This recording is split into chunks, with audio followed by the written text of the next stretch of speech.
Well, that's a glimpse of the new movie Man of Steel opening in theaters today. For 75 years, Superman has endured as a heroic figure fighting for truth, justice, and the American way, even though one of his creators was a Canadian. Tonight, Eli Glasner goes searching for Superman. Faster than a speeding bullet, Superman's back. To better understand just how far the Man of Steel has traveled, we headed off to Cleveland, Ohio, the city where two friends, their heads filled with heroes, found each other. Superman writer Jerry Siegel and Toronto's Joe Shuster, the artist who arrived in 1929. So this is the site of Joe's old apartment building. Author Brad Ricca profiles Superman's creators in a new book. We met him on the street corner where Joe Shuster and Jerry Siegel dreamt up the Man of Steel that took flight in the pages of this 1938 comic book.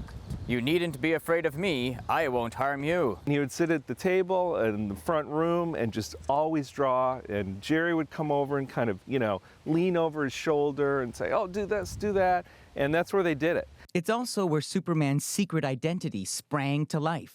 A skinny guy with glasses, Joe Shuster dreamed of becoming bigger and better than he was. So he starts drawing someone who's stronger, and then he gets to be able to live out those kind of fantasies of, what if I was bigger and stronger on the comics page, and that's Superman, right? He's half Clark Kent, and he's half Superman. And for the super half, Shuster drew on his obsession with strong men and the physical fitness magazines he studied. He will look like you, but he is not one of you. In the new movie, the focus is on Superman's alien origins. Inside his own Fortress of Solitude, Ricca explains that Superman's creators were also outsiders. Both of their families fled Europe, and Europe at this time is, exploding with violence. It's very much like Krypton. Goodbye, my son. My hopes and dreams travel with you. You'll be an outcast. It's interesting, you look at, their immigration papers and it's stamped alien, right? So I think Joe especially, coming over across the lake into Cleveland, which was just another kind of, strange place, really felt that sense of, being different.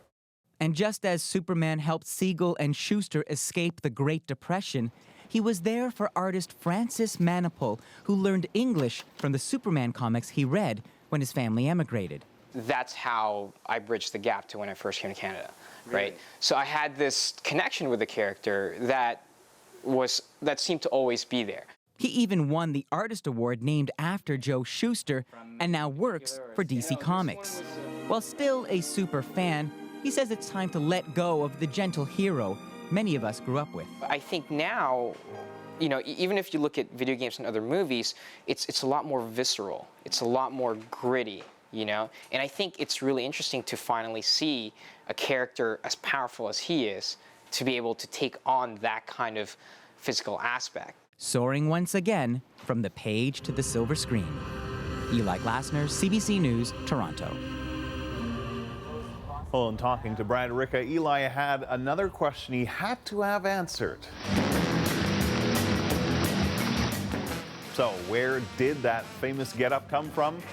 You can find the answer online with our own cheeky take on the matter. Just go to our website, cbcnews.ca/thenational.